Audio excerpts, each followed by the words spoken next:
Gold trusted gold buyers. మీరు తాకట్టు పెట్టిన బంగారాన్ని విడిపించి ఈ రోజు ఉన్న మార్కెట్ ధరకు కొనబడను.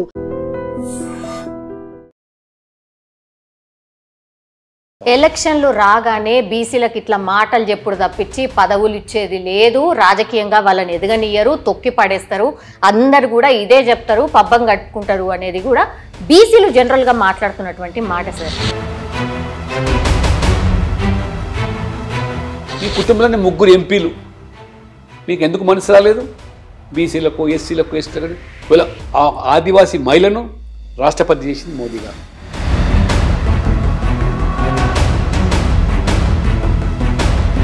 కాళేశ్వరం ప్రాజెక్ట్ మీరు ఫస్ట్ నుంచి కూడా చెప్తున్నారు, అది ATM, any time money for. ఇప్పుడు ఏకంగా కాంగ్రెస్ పార్టీ దాని మీద సిబిఐ విచారణ చెయ్యండి అని. వాళ్ళ అవినీతి మాత్రం ఖచ్చితంగా ఏ రకంగా కట్టడి చేయాలా, అవినీతి సొమ్మును కక్కించాలనేది.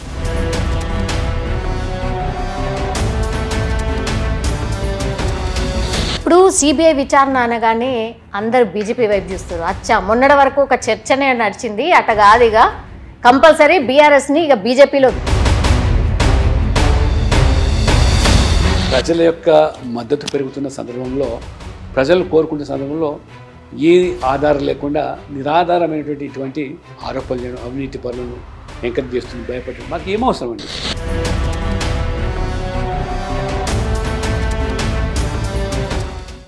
నమస్తే, వెల్కమ్ టు ఐ డ్రీమ్. మనతో పాటు ఈరోజు స్పెషల్ గెస్ట్ ఉన్నారు, బీజేపీ పార్లమెంటరీ బోర్డు సభ్యులు, అట్లాగే Rajya Sabha MP, then OBC Morcha జాతీయ అధ్యక్షులు డాక్టర్ లక్ష్మణ్ గారు. ఒక్కసారి మాట్లాడే ప్రయత్నం చేద్దాం. చాలా ఇష్యూస్ ఉన్నాయి యాక్చువల్లీ. బీసీల రిజర్వేషన్ అనుకోండి, ఆ తర్వాత నిన్న బీఆర్ఎస్లో జరిగినటువంటి అలజడి అనుకోండి, ఆ తర్వాత కాళేశ్వరంపై సిబిఐ విచారణ, వీటన్నిటి మీద మాట్లాడే ప్రయత్నం చేద్దాం. సార్ నమస్తే. నమస్కారం. ఎట్లున్నారు sir? Fine, thank you. Yes sir, చాలా హాట్ టాపిక్స్ ఉన్నాయి సార్. ఎస్ సార్, ఫస్ట్ మీ దగ్గర నుంచే, అంటే మీరు లీడ్ చేస్తున్నటువంటి దగ్గర నుంచి స్టార్ట్ చేద్దాం. బీసీ రిజర్వేషన్ సార్, ఇది పెద్ద ఎత్తున ఇప్పుడు చర్చకు దారితీస్తోంది. అట్లాగే ఇప్పుడు 42% రిజర్వేషన్ స్థానిక సంస్థల ఎన్నికల్లో సాధ్యమా? ఇది అతిపెద్ద చర్చ సార్. సాధ్యం అవుతుందా సార్? బీసీ రిజర్వేషన్ల విషయంలో కాంగ్రెస్ పార్టీకి, ముఖ్యంగా నెహ్రూ కుటుంబానికి చిత్తశుద్ధి లేదు. బీసీల యొక్క సంక్షేమం కానీ, బీసీల రిజర్వేషన్ల విషయంలో కానీ కాంగ్రెస్ లేదా నెహ్రూ కుటుంబం యొక్క డిఎన్ఏ ఈ రిజర్వేషన్ విషయం చూస్తే, రైట్ ఫ్రమ్ ద డే 1 1955లో బీసీల సంక్షేమం కోసం కాకా కల్లేకర్ కమిషన్ వేస్తే ఆ నివేదికను కనీసం పార్లమెంట్ చర్చించకుండా 17 సంవత్సరాలు ప్రధానమంత్రిగా ఉన్నారు నెహ్రూ గారు, బుట్ట దాఖలు చేశారు. పైపెచ్చు he has written letters to all the CMs, అప్పుడు ముఖ్యమంత్రులకు. ఈ కులాల పేరు మీద రిజర్వేషన్ ఇచ్చినట్టయితే దేశం 2వ శ్రేణి పౌరులను తయారవుతుంది, ప్రతిభ దెబ్బతింటుందని చెప్పి. మండల్ కమిషన్ కూడా 1978లో మొరార్జీ ప్రభుత్వం, జనతా పార్టీ, 90లో విపి సింగ్ మండల్ కమిషన్ సిఫార్సులు చేస్తే 27% ఓబీసీలకు రిజర్వేషన్ ఇవ్వాలి విద్యా ఉద్యోగంలో. అంటే ప్రతిపక్ష నాయకుడిగా రాహుల్ గాంధీ 1:40 ఆ రిజర్వేషన్లను వ్యతిరేకిస్తూ బీసీల పేరు మీద రిజర్వేషన్లు ఇవ్వడం సబబు కాదు, ప్రతిభ దెబ్బతింటుంది, ఏదైనా రిజర్వేషన్లు ఇవ్వాలంటే ఆర్థిక ప్రాతిపదికన ఇవ్వాలి కానీ కులాల పేరు మీద ఇవ్వకూడదని వాదించినటువంటి రాజీవ్ గాంధీ ఈరోజు వాళ్ళకు ఎనలేని ప్రేమ బీసీల మీద ఒలకబోస్తుందంటే ఇది మొసలి కన్నీరు మాత్రమే. 42% రిజర్వేషన్లు, ఒకవైపు ఇందిరా సాహ్ని కేసు 50% సీలింగు రిజర్వేషన్లు దాటకూడదని ఎన్నికల ముందు మేనిఫెస్టోలు పెట్టి మీరు ఓట్లు దండుకున్నారు. రేవంత్ రెడ్డి గారు 22 నెలల తర్వాత అసెంబ్లీలో బిల్లు పెట్టామని చెప్తున్నారు. నిజంగా మీకు చిత్తశుద్ధి ఉన్నట్టయితే మీరు కామారెడ్డి డిక్లరేషన్, రాహుల్ గాంధీ పొద్దున్న లేస్తే రాజ్యాంగం పుస్తకం పట్టుకొని బీసీల హక్కులు, బీసీ రిజర్వేషన్లు, ఎస్సీ ఎస్టీ మాట్లాడుతున్నాను. 42% రిజర్వేషన్ అని 6 నెలల్లోనే కామారెడ్డి డిక్లరేషన్ అన్నావు. అంటే సంవత్సరానికి 20,000 కోట్లు బీసీల సంక్షేమం ఖర్చు పెడతా అన్నారు. బీసీ సప్లాన్ అన్నారు, అదే రకంగా ఫెడరేషన్లు అన్నారు, బీసీ వర్గీకరణలు చేసి వరకు 42% విద్య ఉద్యోగం స్థానిక సంస్థలు అన్నారు. మీరు మొదలు ఆర్డినెన్స్ తీసుకొచ్చారు, ఆర్డినెన్సు మళ్ళీ తర్వాత గవర్నరు బిల్ పెట్టి ఆమోదం అన్నారు, రాష్ట్రపతి అన్నారు, ముఖ్యమంత్రి పోయి ఢిల్లీలో ధర్నా చేశాడు, మళ్ళీ మొదటికొచ్చి ఇప్పుడు బిల్లు పెట్టి బిల్ తర్వాత జీవో ద్వారా రిజర్వేషన్ అమలు చేస్తాడు. ఒకటి న్యాయపరమైన చిక్కులు అధిగమించడానికి తీసుకున్న చర్యలు ఏమీ లేవు. మేమేదో పెట్టాము మరి ఎగ్జాక్ట్లీ సార్, ఇదే నడుస్తోంది. ఇది మళ్ళా పోయి కోర్టులో కేసు అవుతుంది, అది అక్కడికే ఆగిపోతుంది. ఇవన్నీ కూడా డ్రామాలు, అన్ని పార్టీలు ఆడుతున్న డ్రామాలు అంటున్నారు, మీతో సహా మిమ్మల్ని కలిపి. మేము ఎక్కడ కూడా తప్పుడు వాగ్దానాలు చేయలేదు. ఇవాళ నరేంద్ర మోడీ గారు ప్రధానమంత్రి అయిన తర్వాత బీసీలకు ఏదైనా మేలు జరిగిందంటే నేషనల్ లెవెల్లో ఉన్న బీసీ కమిషన్కు కాన్స్టిట్యూషన్ స్టేటస్ ఇచ్చింది మోదీ గారు. అన్ని సంవత్సరాలు కాంగ్రెస్ అధికారులు ఉన్నది, 10 సంవత్సరాలు యూపీ ఉంది, మీకు మనసు రాలేదు అంటే కాన్స్టిట్యూషన్ స్టేటస్ ఇవ్వడం వల్ల బీసీల రైట్స్ రిజర్వేషన్స్ 27% సెంట్రల్లో ఏదైతే ఎంప్లాయ్మెంట్ ఎడ్యుకేషన్ ప్రాపర్గా ఇంప్లిమెంట్ చేయకపోతే లీగల్ స్క్రూటినీ చేయడానికి అది ఆ యొక్క కోరలు లేని కమిషన్కు పూర్తిగా ఇవాళ రైట్స్ ఇచ్చి కాపాడింది మోదీ గారు. కేంద్రంలో 27 మంది ఓబీసీలను మంత్రులను చేసింది మొదటిసారిగా ఈ స్వాతంత్ర దేశంలో నరేంద్ర మోడీ గారు. ఒక ఓబీసీ వ్యక్తిని, పేద కుటుంబ వ్యక్తిని ప్రధానమంత్రి చేసింది ఇవాళ భారతీయ జనతా పార్టీ. ఇవాళ నేను అడుగుతున్నా రేవంత్ రెడ్డి గారు 42% రిజర్వేషన్లు అంటున్న మీరు, మీ మంత్రివర్గంలో ఎంతమంది బీసీలు ఉన్నారు? మీ నామినేటెడ్ పదవులు ఎంతమంది బీసీలు ఉన్నారు? మీ ప్రభుత్వంలో ఎంతమంది అధికారులకు బీసీలను ఐఏఎస్ వాళ్ళకు బాధ్యతలు ఇచ్చారు? కాబట్టి బీసీలు అమాయకులు కాదు, మోసపడి. ఇవాళ నరేంద్ర మోడీ గారు ప్రధానమంత్రి విశ్వకర్మ అని చేతి వృత్తుల మీద ఆధారపడే వర్గాలు, నేత, గీత, మత్స, కమ్మరి, కొమ్మరి, వడ్రంగి, చాకలి, మంగలి, వీళ్ళ అభ్యున్నతి కోసం ఒక చక్కటి పథకాన్ని తీసుకొచ్చి ఆర్థికంగా సహాయం చేయడం, ఈ రకంగా వాళ్ళు అనేకమైనటువంటి కార్యక్రమాలు వారు తీసుకొచ్చి ఇవాళ పేదవాళ్లకు ఖాతాలు లేకపోతే బ్యాంకులో ఖాతాలు తెరిపించి ప్రభుత్వం యొక్క ఆర్థిక సహాయాన్ని బ్యాంకుల్లో నేరుగా చేస్తున్నారు. అంటే ఎక్కడ కూడా దళారీ వ్యవస్థ లేకుండా. ఎలక్షన్లు రాగానే బీసీలకు ఇట్లా మాటలు చెప్పుడు తప్పించి పదవులు ఇచ్చేది లేదు, రాజకీయంగా వాళ్ళని ఎదగనియ్యరు, తొక్కి పడేస్తారు, అందరు కూడా ఇదే చెప్తారు, పబ్బం కట్టుకుంటారు అనేది కూడా బీసీలు జనరల్గా మాట్లాడుతున్నటువంటి మాట సార్. ఇప్పుడు కాంగ్రెస్ పార్టీ ముందుకొచ్చింది, అన్ని పార్టీలు రావచ్చు కదా, మేము కూడా సహకరిస్తాం అనొచ్చు కదా, ఏదో ఒక కొర్రి పెడతారు, దాన్ని ఆపేస్తారు అనేది కూడా చాలా మంది బీసీలు మాట్లాడుతున్న మాట సార్. మీరు ఒక మాట అన్నారు, 27 మందికి కేంద్రంలో మంత్రి పదవులు ఇచ్చింది ఓబీసీలకు బీజేపీ, సరిపోతుందా అని అడుగుతున్నారు. చెప్తాను నేను, నాలాంటి ఒక సామాన్య కార్యకర్త ఇవాళ పార్టీని నమ్ముకొని పనిచేసే వాళ్ళకి జాతీయ స్థాయిలో ఇవాళ ఉత్తరప్రదేశ్ నుంచి రాజ్యసభ సభ్యునిగా ఇచ్చింది. పార్లమెంట్ బోర్డు అంటే మీరు తెలుసుకోవాలి, highest policy making body in the country, ప్రపంచంలో అతిపెద్ద పార్టీ. అందులో 11 మంది సభ్యులు, నరేంద్ర మోడీ గారు, అమిత్ షా గారు, రాజ్నాథ్ సింగ్ గారు, నడ్డా గారు, వీళ్ళతో నన్ను ఈ తెలుగు రాష్ట్రం నుంచి ఒక పార్లమెంట్ బోర్డు మెంబర్గా తీసుకున్నానంటే బీసీల పట్ల, తెలుగు ప్రజల పట్ల ఉన్న గౌరవం. ఈ రకంగా మోదీ గారు ప్రధానమంత్రి, జన్ధన్ యోజన, ముద్ర, స్టార్టప్ ఇండియా, ఇవన్నీ కార్యక్రమాలు, అందులో ఎక్కువగా లబ్ధి పొందుతుంది ఎవరంటే పేదవాళ్ళు, బీసీ, ఎస్సీ, ఎస్టీలు, మహిళలు. ఇది వ్యత్యాసం. మీరు ఏనాడు కూడా మీరు బీసీలకు రిజర్వేషన్ కావాలని ఆ రోజు అనేక కమిషన్లు సిఫార్సు చేస్తే బుట్టదాకా కలిసారు. ఇవాళ నేను చూస్తున్నాను లాస్ట్ 3 డేస్గా కూడా ఈ ఆగస్టు 31 ఈ సంచార జాతుల విముక్తి దివస్ జరుపుతున్నారు. అంటే సంచార జాతులు అంటే చాలా అతి దారుణంగా వాళ్ళ బతుకులు, ఒక ఊరు నుంచి ఒక ఊరు సంచారం చేసి, ఓటు లేదు, ఆధార్ కార్డు లేదు, రేషన్ కార్డు లేవు, వాళ్ళకు పిల్లలు చదువులు లేవు, వాళ్ళు మన సంస్కృతిని, సాంప్రదాయాన్ని కాపాడుతూ ధర్మం కోసం ప్రచారం చేసే వాళ్ళను ఎక్కడైనా లెక్కలు తీశారా మీరు? మన సర్వే అంటున్నారు, నేను తెలంగాణ అడుగుతున్నాను ముఖ్యమంత్రి రేవంత్ రెడ్డి, మీకు నిజంగా బీసీల పట్ల, పేదవాళ్ళ పట్ల అంత మమకారం ఉంటే రాహుల్ గాంధీ గారు చెప్పాలా, తెలంగాణలో సంచార జాతులు ఎంతమంది, మీ సర్వేలో ఎంతమంది వాళ్ళకి ఇవాళ రిజర్వేషన్లు కానీ వాళ్ళ కోసం కార్యక్రమాలు కానీ పథకాలు ప్రవేశపెట్టారా? మీరు సప్లాన్ అన్నారు బీసీల కోసం, అంటే జనాభా నిష్పత్తికి అనుగుణ బడ్జెట్ అన్నారు, 20,000 కోట్లు అన్నారు. 3 సంవత్సరాలుగా ఎంత బడ్జెట్ పెట్టారు?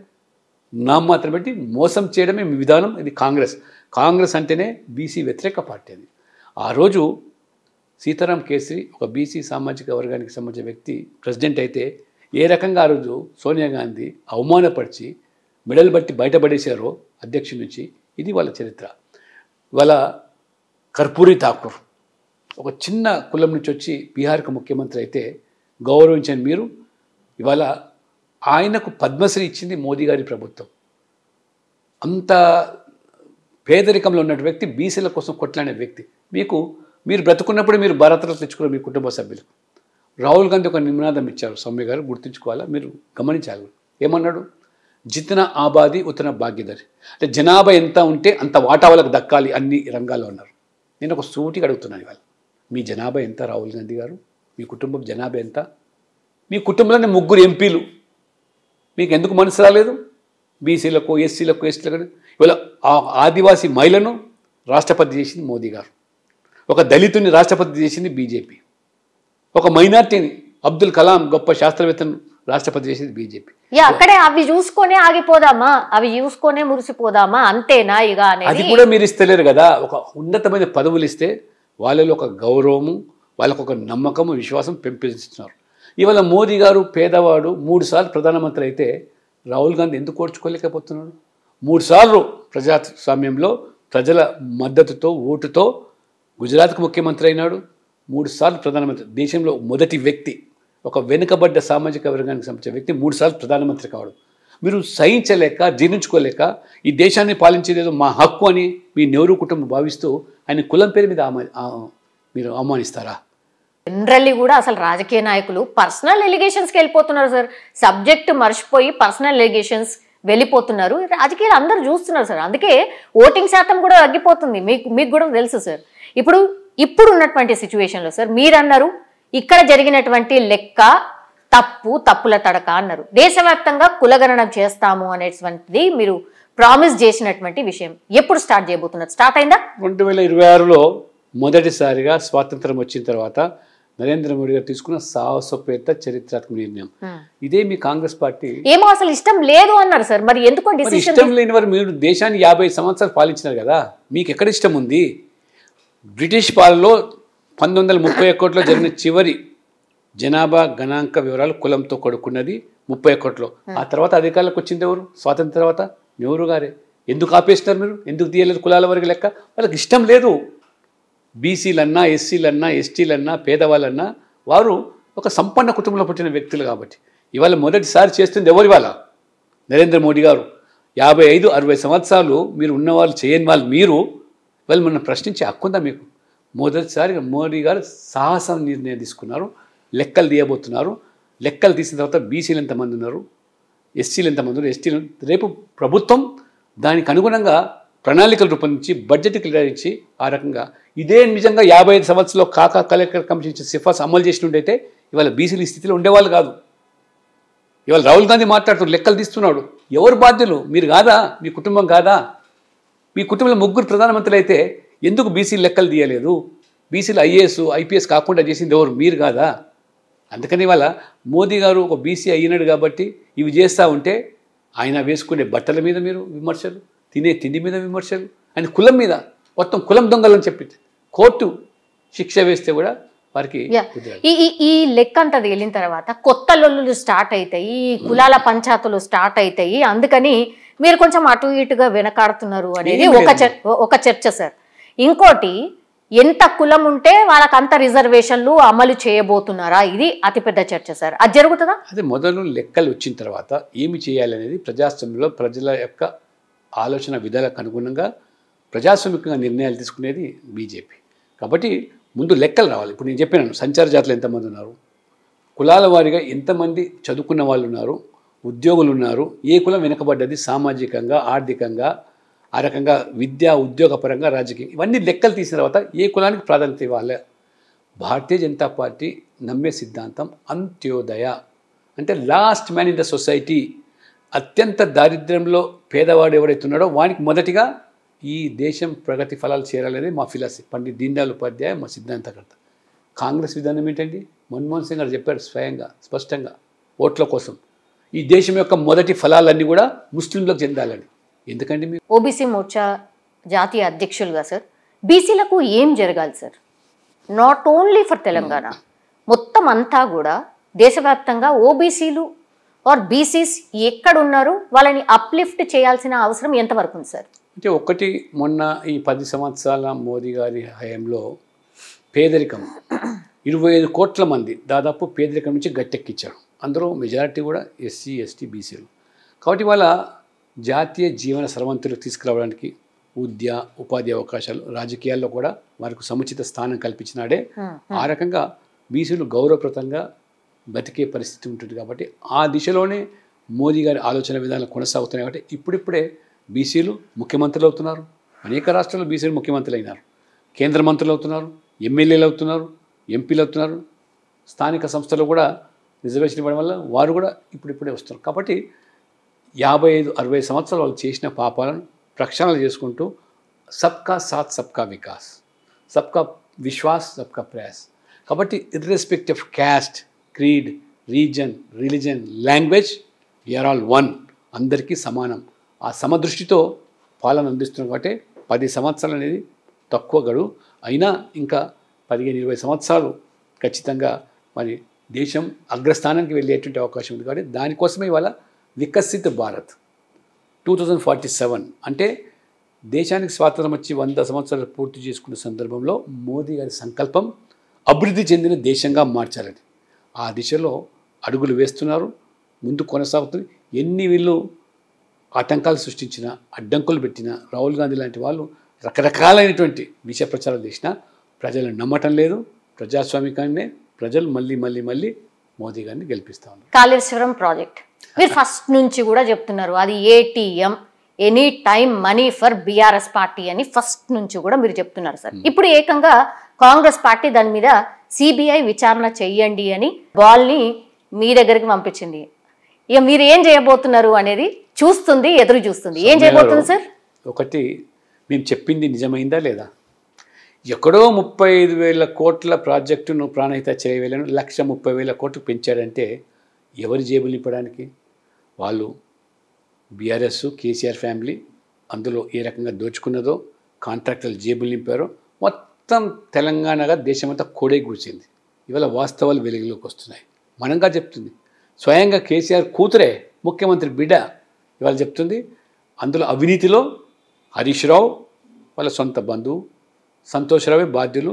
ఆ రకంగా మా నాయనకు చెడ్డ పేరు తీసుకొచ్చింది వీళ్ళే, అవినీతి మరకలంటించిందంటే అంటే వారు కూడా కేసీఆర్ అందులో భాగస్వాములు అయినారు. అంటే కేసీఆర్ గారు ఒక నియంతృత్వ ధోరణిలో తానే ఇంజనీర్గా ఎవరి మాటలు వినకుండా ఇష్టానుసారంగా మరి ఎక్కడ మరి నీళ్లను ఎక్కడ తీసుకొచ్చి ఏ రకంగా చేశారో, కమ్యూనిటీ అది మేడిగడ్డ నుంచి తీసుకొచ్చి ఈ రకంగా వాళ్ళ తెలంగాణ ప్రజల సొమ్ము, తెలంగాణ సాధించుకుంది దేనికండి? నీళ్లు కావాలి, కొలువులు కావాలి, నిధులు రావాలి. కానీ ఏ రకంగా తెలంగాణ ప్రజల ఆశలను అడియాసలు చేసి తెలంగాణ కోసం అసూలు బార్చినటువంటి వాళ్ళ మరి ఆశల మీద, మీరు పునాదుల మీద ఏ రకంగా సంపాదించుకున్న ఆస్తులు వాళ్ళకి కవితను అంటున్నారు. బంగారు తెలంగాణ అంటే హరీశ్రావు, సంతోషం అంటే బంగారం అంటే బంగారు తెలంగాణ అంటే ఎంత సంపాదించినా వారు చెప్తున్నారు అనమాట. కాబట్టి మేము మొదటి నుంచి కూడా అది చెప్పాము. రేవంత్ రెడ్డి గారు ఏమన్నారు? సిబిఐ ఎంక్వైరీ జరగాల. ఎప్పుడు? ఎన్నికల ముందు ఆయన పిసిసి అధ్యక్షునప్పుడు సిబిఐ ద్వారానే న్యాయం జరుగుతుంది. మేము కూడా మొదటి చెప్పాము, మీరు ఈ రకంగా మీ దర్యాప్తుల వల్ల న్యాయం జరగదు, సిబిఐ ఎంక్వైరీ జరుగుతుంది. ఎందుకంటే ఇది అంతర్రాష్ట్ర సంస్థలతో కూడుకున్నటువంటి ప్రాజెక్ట్ ఇది. అదే కాకుండా అంతర్రాష్ట్రాల యొక్క పరిధితో కూడుకున్నటువంటి సమస్య. అనేక మంది ఆర్థిక సహాయాలు చేసే సంస్థలు సిబిఐ ద్వారా జరిగినట్టయితే మరి నీళ్ళకు నీళ్లు, పాలకు పాలు తేలిపోతుంది. ఏమో సార్, దీని వెనకాల మొత్తం బీజేపీ ఉన్నది. బీజేపీ అంతా ఆడిస్తోంది బీఆర్ఎస్ ని భయపెట్టియడానికి, బీఆర్ఎస్ ని తమలో కలుపుకోవడానికి, ఇక బీఆర్ఎస్ లేకుండా చేయడానికి అనేది ఆట కూడా నడుస్తుంది సార్. మరి ఇవాళ నేను చెప్తున్నా, క్యాగ్ తప్పుపట్టింది, నాసి రకం పనులు అవినీతి జరిగిందని. అదే రకంగా నేషనల్ మీకు ఏదైతే మీ డ్యామ్ సేఫ్టీ అథారిటీ వాళ్ళు కూడా మొత్తం దాన్ని తప్పుపట్టారు. ఈ రకంగా మీ స్టేట్ విజిలెన్స్ కూడా చెప్పింది మొత్తం అవినీతి జరిగింది. ఎవరైతే బాధ్యులైనారో వాళ్ళ మీద కఠిన చర్యలు తీసుకోవాల్సిందే. అంతేకాకుండా భవిష్యత్తులో ఇటువంటి అవినీతి కుంభకోణాలకు తావు లేకుండా ఇటు ప్రభుత్వాలు కానీ, అధికారులు కానీ, కాంట్రాక్టులు కానీ పాల్పడకుండా ఇది హెచ్చరికగా మారాలి. అది మా యొక్క ఆలోచన విధానం. కానీ ఇప్పటికైనా మరి రేవంత్ రెడ్డి గారు, మీరైతే ప్రూఫ్స్ ఉన్నాయి నా దగ్గర అని పిసిసి అధ్యక్షుడిగా చెప్పావు, అన్ని ఆధారాలు ఉన్నాయి, నేను సిబిఐకి ఇస్తాను, ఇచ్చారు కూడా అప్పుడు ఆ రోజుల్లో. ఇప్పుడు ముఖ్యమంత్రి నీవు, ప్రభుత్వం నీది, ఆధారాలన్నీ కూడా సమర్పించు సిబిఐకి. ఊరికే ఎందుకంటే అంటున్నారు మీరు అన్ని ఆధారాలు సమర్పించు అని ఎందుకు అంటున్నారో అర్థమైతలేదు. అంటే గతంలో ఆయన దగ్గర ఉన్నాయని మీరే చెప్తున్నారు. నేను చెప్పలేదు ముఖ్యమంత్రి మరి ఇప్పుడు ఎందుకు డౌట్ వస్తుంది? లేదు, ఎందుకంటే ఇందుకు సమయం ఎందుకు తీసుకున్నావు? 22 నెలలు అప్పుడే రాగానే 6 నెలల్లో బొక్కలు వేస్తాను, రూపాయి కక్కిస్తాను అని చెప్పిన నువ్వు 22 నెలలు అయింది. ఇప్పుడు ఎందుకు ఇంత లేట్ అయింది అంటే మీ హైకమాండ్ ఏమైనా ఒత్తిడా? హైకమాండ్తో ఏమైనా లోపాయికారిగా బీఆర్ఎస్కు ఒప్పందం? ఎందుకంటే బీఆర్ఎస్ కాంగ్రెస్ రెండు వేరు కాదు, రెండు ఆత్మలు ఒకటే. అవినీతి విచిత్రంగా ఉంది సార్. అసలు నిజంగా ప్రజలు పెద్ద కన్ఫ్యూజన్ లో ఉన్నారు. మీరేమో వాళ్ళిద్దరు ఒకటి అంటారు, వాళ్ళేమో మీ ఇద్దరు ఒకటి అంటారు. అసలు ఎవరు ఒకళ్ళు కన్ఫ్యూజన్లో మీరు ఉండొచ్చు. ప్రజలు చాలా తెలివిగా ఉన్నారు, క్లారిటీతో ఉన్నారు. ఎక్కడ వాత పెట్టాలో అక్కడ వాత పెడుతున్నారు. వాళ్ళకు సమయం దొరికినప్పుడల్లా కూడా ఈ అవినీతి ఆనకొండలను ఏ రకంగా ఓడిస్తూ ఉన్నారో మీరు చూశారు. ఇప్పుడు ఏమంటుంది కవిత? అవినీతి ఆనకొండలు అంటుంది. ఈ అవినీతి ఆనకొండలు తయారు చేసేవారు మీ ప్రభుత్వం, మీ పార్టీ, మీ నాయనగారే కదా. కాబట్టి కాంగ్రెస్ లేదా బీఆర్ఎస్ వేరే రెండు ఆత్మలు ఒకటే. గతంలో అధికారులు మీరు రెండు పార్టీలు కలిసి కేంద్రంలో అధికారులు ఉన్నారు, రాష్ట్రంలో కూడా ప్రభుత్వాలు ఉన్నారు. కాబట్టి ప్రజలకు ఈ రెండు పార్టీలు ఏంటంటే బీజేపీ తిరుగులేని శక్తిగా దేశవ్యాప్తంగా మోదీ నాయకత్వంలో ఎదుగుతుంది. నిన్న కవిత గారు మాట్లాడుతూ ఇద్దరు పేర్లు ప్రస్తావించేశారు. అంటే ఇరిగేషన్కి సంబంధించిన ఆయన మొత్తం అంతా ఈ సిబిఐ విచారణకు దారి తీసిన పరిస్థితులంతా వీళ్ళిద్దరు వల్లే అని చెప్పారు. ఇప్పుడు ఇంకో వర్షన్ ఏం వినిపిస్తుందంటే మరి కవిత గారినే పిలవచ్చు కదా, పిలిచి విచారణ చేయాలి సిబిఐ, మొత్తం అసలు ఎవరెవరు ఎంత తిన్నారో మొత్తం అంతా చెప్తుంది, అసలు ఇది ఒకటే కాదు వేరే వేరే అన్నీ కూడా బయటకు వస్తాయి అనేది కూడా ఒక చర్చ. మీరు కూడా నమ్ముతారా సార్? నేను కూడా అదే కోరుతున్నాను. ఎందుకంటే ఒకటేమో మద్యం కుంభకోణంలో కవిత కూరుకుపోయింది ఆమె, అందులో ఇప్పుడు ఏమంటున్నది ఈ హరీష్ రావు గారు, సంతోష్ రావు గారే మా నాయనను అవినీతి మరతకాలు అంటించింది. అంటే మొత్తం మీద అవినీతి జరిగింది, కుంభకోణాలు జరిగింది అని తేటతెల్లం అయిపోయింది. ఇవాళ అంటున్నాను, ఇవాళ ఎక్కడ వచ్చింది మీ దగ్గర ఇవాళ పంచాయతీ? అంటే ఈ అవినీతి సొమ్ముల పంపకాల పంచాయతీ వచ్చిందా, లేదా మీ పార్టీ పదవులు లేకపోతే వారసత్వం రాజకీయాల్లో పంపకంలో అడ్డం వచ్చిందా? అంతకుముందు లేనిటువంటి కవిత గారికి ఆలోచన ఇప్పుడు ఎందుకు వస్తుంది, ఎందుకు బయలుదేరుస్తుంది అంటే ప్రజలు అర్థం చేసుకుంటున్నాం. కాబట్టి మీ ఇంటి పోరు తెలంగాణ ప్రజలకు సంబంధం లేదు, మీ ఇంటి తగాదాలు తెలంగాణ సమాజానికి ఏమాత్రం సంబంధం లేదు. కాబట్టి మీ నాటకాలు, డ్రామాలు ఎప్పుడు మళ్ళీ పంపకాలు సరిగ్గా జరిగిపోతే మళ్ళీ ఒకటైపోతారో ఇవన్నీ కూడా ప్రజలకు అనుమానం ఉన్నాయి. కాబట్టి ప్రజలకు మాకు వాళ్ళ గొడవలతో సంబంధం లేదు. తెలంగాణ సంక్షేమము, తెలంగాణ సంపద, తెలంగాణ యువత, వీళ్ళ కష్టార్జితం, రైతులు, వీళ్ళ మేలు ఆలోచన చేస్తున్నాం. కాబట్టి తెలంగాణకు అన్యాయం జరగకుండా ఉండేదానికే మా భారతీయ జనతా పార్టీ యొక్క ప్రయత్నం అంతా కూడా. ఎస్ సార్, ఇప్పుడు కేసీఆర్తో చాలా అంటే కాలం పాటు మీరు కూడా అంటే ఆ ఎరాలో మీరు కూడా పనిచేసి ఉన్నారు కాబట్టి సార్, వాట్ ఈజ్ హ్యాపెనింగ్ అంటారు? వాళ్ళ పార్టీలో ఏం జరుగుతుంది అంటారు? ఈ లుకలుకలు ఏంటి? అసలు తన బిడ్డనే సస్పెండ్ చేసే అంత, పార్టీ నుంచి బహిష్కరించే అంత పరిస్థితులు ఎందుకు వచ్చాయంటారు సార్? నేను అందుకనే అంటున్నానమ్మా, వాళ్ళ ఇంట్లో గొడవలతో మాకేం సంబంధం లేదు, మాకేం అవసరం, తెలంగాణకి ఏం అవసరం? మీరు అదే చెప్తున్నాను, మీ అవినీతి సంపదలో పంపకాల్లో తేడా వచ్చిందా, లేదా పదవుల పంపకాల్లో తేడా వచ్చిందా మీరే తెలుసుకోవాలా. కేసీఆర్ గారు మరి ఎందుకు మరి మీ కుటుంబ సభ్యులు ఒకరి మీద ఒకరు ఇవాళ ఈ రకమైనటువంటి ఆరోపణలు, అవినీతిని వెలికి తీస్తూ ఉంటే ఇవాళ మీ భాగవతం అంతా బయటపడుతూ ఉంటే ప్రజలు చూస్తూ ఉన్నారు ఒక వింత డ్రామాగా. కాబట్టి ఖచ్చితంగా 10 సంవత్సరాలు చేసిన దోపిడీ పట్లనే ప్రజలు మిమ్మల్ని ఓడించారు, అది శిక్ష వేశారు. కానీ ఇప్పుడు ప్రజాకోర్టులో శిక్ష పడింది, కానీ న్యాయస్థానంలో శిక్ష పడాల్సి చెప్పి కూడా ప్రజలు కోరుకుంటున్నారు. కాబట్టి వాళ్ళ ఇంట్లో గొడవలతో మాకు సంబంధం లేదు, వాళ్ళ పంపకాలతో మాకు సంబంధం లేదు, వాళ్ళ అవినీతి మాత్రం ఖచ్చితంగా ఏ రకంగా కట్టడి చేయాలా, అవినీతి సొమ్మును కక్కించాలనేది తెలంగాణ సమాజం కోరుకుంటుంది. వాళ్ళు ఇప్పుడు సిబిఐ విచారణ అనగానే అందరు బీజేపీ వైపు చూస్తారు. అచ్చా, మొన్నటి వరకు ఒక చర్చనే నడిచింది, అట కాదు ఇక కంపల్సరీ బీఆర్ఎస్ని ఇక బీజేపీలో విలీనమన చేస్తారు. దర్యాప్తు సంస్థ అది ఒక అటానమస్ బాడీ, కేంద్ర ప్రభుత్వానికి సంబంధం లేదు. అయినా ఇవాళ ఇటువంటి అవినీతి పరులతో బీజేపీ మేము ఎందుకంటే కాగుతామని ఏమో సార్, కవిత గారు కూడా మీ దాంట్లో చేరుతారని ఇంకో టాక్ వచ్చింది. అవసరం లేదమ్మా, మాకు ఇవాళ భారతీయ జనతా పార్టీ అంటే ప్రజలకు ఒక నమ్మకం ఉంది, ఒక విశ్వాసం ఉంది. అవినీతి ఆమడ దూరంలో వీళ్ళు సహించారని, ఒక పారదర్శకత, నమ్మిన సిద్ధాంతం కోసం పనిచేస్తారని, జీవితాలంతా కూడా త్యాగం చేశారని. కాబట్టి మాకున్న ఆలోచన విధానం, మా సిద్ధాంతాలన్నీ కూడా ఖచ్చితంగా మమ్మల్ని వాళ్ళ ఖచ్చితంగా ప్రజలు అధికారం ఇచ్చే అవకాశం కనబడుతుంది. కాబట్టి మేము ఎక్కడ ఎవరితో రాజీ పడము. ఈ యొక్క షార్ట్ కట్ మెథడ్స్ రాజకీయాలు మాకు అవసరం లేదు. దీర్ఘకాలిక పోరాటంతో 40 సంవత్సరాలు నేను రాజకీయాల్లో పార్టీలో పనిచేస్తున్నాను, ఒకటే పార్టీలో పనిచేస్తున్నాం. కానీ అధికారం కోసం కాదు, సమాజంలో బాగుపడాలి, దేశం కోసం అని చెప్పి ధర్మం కోసం పనిచేస్తాం. కాబట్టి ఆ ధర్మం దేశం నిలబడే మేము కట్టుబడి ఉన్నాం తప్పితే ఈ అవినీతి ఆనకొండలు చేర్చుకొని మొత్తం మేము భ్రష్టు పట్టాలని మాకు ఏం కించిత ఆలోచన లేదు. యా, బీజేపీ మీద ఇంకో ఎలిగేషన్ ఉంది సార్. బీజేపీ ఎక్కడ కూడా డైరెక్ట్గా అవినీతికి పాల్పడదు, కానీ అవినీతి ఎవరైతే చేస్తారో వాళ్ళని మాత్రం ఇట్లా చేస్తూ ఉంటుంది, భయపెట్టిస్తుంటుంది అనేది కూడా మీ మీద అట్లా ఎందుకు వచ్చింది మరి తెలియదు సార్. అది ప్రజలు కాదు, కొన్ని పార్టీలు సంస్థలు ఆ రకంగా మా మీద ప్రచారం చేయడం, ప్రజల యొక్క మద్దతు పెరుగుతున్న సందర్భంలో, ప్రజలు కోరుకునే సందర్భంలో ఏ ఆధారం లేకుండా నిరాధారమైనటువంటి ఇటువంటి ఆరోపణలు చేయడం, అవినీతి పరులను ఎంకరేజ్ చేస్తుంది, భయపెట్టడం మాకు ఏమవసరం అండి. మేము కోరుతుంది ప్రజలు మా పక్షానికి చేరాలని, ప్రజలు మా కోసం రావాలి, ప్రజల కోసం మేము పనిచేస్తున్నాం. ప్రజలు అందరూ సబ్కా సాత్ సబ్కా వికాసం, అన్ని వర్గాలకు న్యాయం జరగాలి, సమపాలన జరగాలనేది మా ఆలోచన. అందరినీ కలుపుకోవే ప్రయత్నం, కానీ ఈ అవినీతి పరులను కలుపుకోవాలనేది మాకు ఏమాత్రం కూడా ఆలోచన లేదు. సార్ 8 మంది సభ్యులు మీకు అంటే అసెంబ్లీలో ఉన్నారు, ఆ తర్వాత మళ్ళా పార్లమెంటరీ సభ్యులు ఉన్నారు. అయినా సరే అంత గట్టి పోరాటం లేదు, ఎందుకో జర మెతకైపోయింది బీజేపీ, అసలు పోరాటాలు కూడా చేస్తలేదు, పబ్లిక్లో ఉండలేదు. ఇట్లాంటిది ఎందుకు సార్ మీ మీద బాగా చర్చ ఎందుకు నడుస్తుంది, ఎందుకు ఇట్లా అవుతుంది? అంటే మీడియాలో కొన్ని వస్తున్నాయి కథనాలు, చర్చలు, కానీ వాస్తవంగా మేము సంస్థాగతంగా చాలా పటిష్టంగా ఉన్నాం. బూత్ స్థాయి నుంచి రాష్ట్ర స్థాయి వరకు కూడా అన్ని మా సంస్థాగత ప్రక్రియ ఒక 6 మాసాల గతంలో జరిగింది. సంస్థాగత ప్రక్రియ పూర్తయిపోయింది. అప్పుడు కొత్తగా ఏర్పడ్డ ప్రభుత్వాన్ని కూడా 1 సంవత్సరం 2 సంవత్సరాలు గడువు ఇవ్వాల్సింది, గడువు ఇచ్చాము, అయిపోయింది. పోరాటాలు మొదలవుతాయి, ఇంకా ఉద్యమాలు తట్టుకోలేరు. ప్రజలకు ఇచ్చిన హామీలు, కాంగ్రెస్ పార్టీ గ్యారంటీలు అమలు చేయకపోతే వారు వెంటాడతాం, వాళ్ళను వదిలే ప్రసక్తి లేదు. ఫస్ట్ మీకు వచ్చే పరీక్ష ఏంటంటే సార్, ఒకటేమో స్థానిక సంస్థల ఎన్నికలు రాబోతున్నాయి, ఒకటి, ఇంకోటి జూబ్లీ హిల్స్ బైపోల్ సార్. హైదరాబాద్లో మొన్న లాస్ట్ టైము మన జిహెచ్ఎంసీ ఎలక్షన్స్ అప్పుడు 46, 48 వచ్చినాయి మీకు కార్పొరేటర్స్, 48 కార్పొరేటర్స్ ఉన్నారు సార్. సో ఎంత బలంగా మీరు ఢీ కొట్టబోతున్నారు జూబ్లీ హిల్స్ బైపోల్లో? ఆల్రెడీ మీ గ్రౌండ్ వర్క్ స్టార్ట్ అయిందా? ఎవరు బరిలోకి ఉండబోతున్నారు?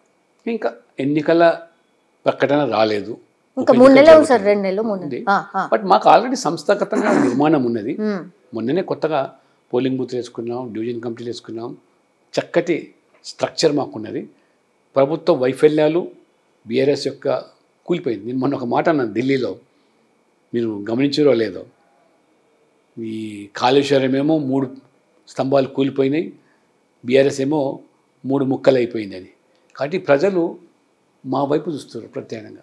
బీఆర్ఎస్ వైఫల్యాలు, బీఆర్ఎస్ అంతర్గత కలహాలు, వాళ్ళ అవినీతి, వాళ్ళ పరిపాలన, ప్రజలు ఈ పాటికే బీఆర్ఎస్కు వారు మొత్తం రాజకీయంగా సమాధి కట్టేశారు. కాంగ్రెస్ మీద ఉన్న నమ్మకాలు వమ్మైపోతున్నాయి. రాష్ట్ర అధ్యక్షులు రామచంద్రరావు గారు సార్, సరైన బలం సరిపోతలేదు, చాలా మెత్తగా సౌమ్యుడు, ఇట్లయితే ఏడ నడుస్తుంది, కష్టం కదా అనేటువంటిది. అంటే మీరు గతంలో కూడా మీరు కూడా చేసారు, మీరు కూడా అట్లనే చాలా సౌమ్యంగా ఉంటారు. సేమ్ అట్లనే రామచంద్రరావు గారు కూడా అట్లనే సౌమ్యులు. ఇప్పుడు రాజకీయాలు ఏడా అట్లున్నాయా అంటే 1 to 1 మాట్లాడాలి, ఈటిక జవాబు పత్తరసే అంటారు చూడండి, గట్ల అయిపోయినాయి రాజకీయాలు. గంత మెత్తగా ఉన్నటువంటి వాళ్ళు ఎట్లా సరిపోతారు అనేది కూడా ఒక చర్చ సార్. సౌమ్య గారు, బీజేపీ లాంటి పార్టీలో వ్యక్తులు మాత్రమే ప్రధానం కాదు, మా యొక్క విధానము, పనితీరు, సిద్ధాంతాలు, మా యొక్క సంస్థాగత పటిష్టత. అంటే రామచంద్ర గారు పార్టీలో కొత్తవాడేం కాదు, 40 సంవత్సరాలుగా పార్టీలో ఉన్నాడు. ఒక అడ్వకేటు, ఒకసారి ఎమ్మెల్సీగా పనిచేసినాడు, అనుభవం ఉన్న వ్యక్తి. ఇవాళ ఒక వ్యక్తే పార్టీని తెలంగాణలో గెలిపిస్తేటువంటి పరిస్థితి కాదు. అందరం సమిష్టి నిర్ణయాలతో, సమిష్టి నాయకత్వంతో తెలంగాణలో బీజేపీని అధికారంలో తీసుకురావడమే లక్ష్యంగా, ధ్యేయంగా మేము పనిచేస్తున్నాం. మేము మోదీ గారికి కానుకగా తెలంగాణ ప్రభుత్వం అధికారంలో తీసుకొచ్చి కానుకగా ఇవ్వాలనే ఒక ఆశయంతో మేము పనిచేస్తాం. అధికారం దేనికోసం? మేము అనుభవించడానికి కోసం కాదు. అధికారం అనేది పేదల సంక్షేమం కోసం, తెలంగాణ అభివృద్ధి కోసం, మిగతా రాష్ట్రాలకు ధీటుగా తెలంగాణను తీర్చిదిద్దడానికి కోసం, అంతేగాని అధికారం కోసం పనిచేసేటువంటి నైజం ఇవాళ మాకు కాదు. అనేక దశాబ్దాలుగా ఎందుకు పార్టీలు చేయడం? ఎమ్మెల్యేలు అయిపోతాం, ఎంపీలు అవుతాం, మంత్రులు అవుతామని చేరలేదు. ఈ దేశం కోసం అనే లక్ష్యంతో మేము పనిచేస్తున్నాం. ఖచ్చితంగా తెలంగాణలో అది సాధిస్తాం అనేటువంటిది నమ్మకంతో మేము ముందుకు పోతాం. రాజా సింగ్ లాంటి నాయకులని దూరం చేసుకొని ఇది సాధ్యమవుతుందా సార్? సరే, అది పార్టీ పరంగా కొన్ని నిర్ణయాలు కొన్ని కారణాల వల్ల జరిగి ఉంటాయి. అంటే పార్టీలో కూడా ఏంటంటే కొన్ని క్రమశిక్షణలు ఇవన్నీ కూడా పరిగణలోకి తీసుకొని కొన్ని నిర్ణయాలు తీసుకుంటవచ్చు. కాబట్టి అందుకని చెప్తున్నాను, వ్యక్తులు ముఖ్యం కాదు పార్టీకి. ఇవాళ మా యొక్క పనితీరు, మా యొక్క పెట్టుబడే, మా యొక్క విధానాలు ఏ రకమైనటువంటి అవినీతి రహితంగా, బంధుప్రీతి లేకుండా, కుటుంబ పాలన లేకుండా ఏ రకంగా రాజకీయాలు చేస్తున్నామో ప్రజలు గమనిస్తున్నారు కాబట్టి మాకు పట్టం కడుతున్నారు. Yes sir, thank you sir. చాలా విషయాలు, చాలా వాటి గురించి చెప్పిర్రు. Thank you sir. Thank you so much. Thank you, ma. Thank you very much. And don't forget to subscribe to iDream. And for more videos, Please subscribe to iDream. Please subscribe to iDream. Please subscribe iDream. And please subscribe to iDream. For more videos, subscribe to iDream. please like, share and subscribe to the channel. Congratulations, iDream. Subscribe to iDream. Subscribe to iDream. So subscribe to iDream Media.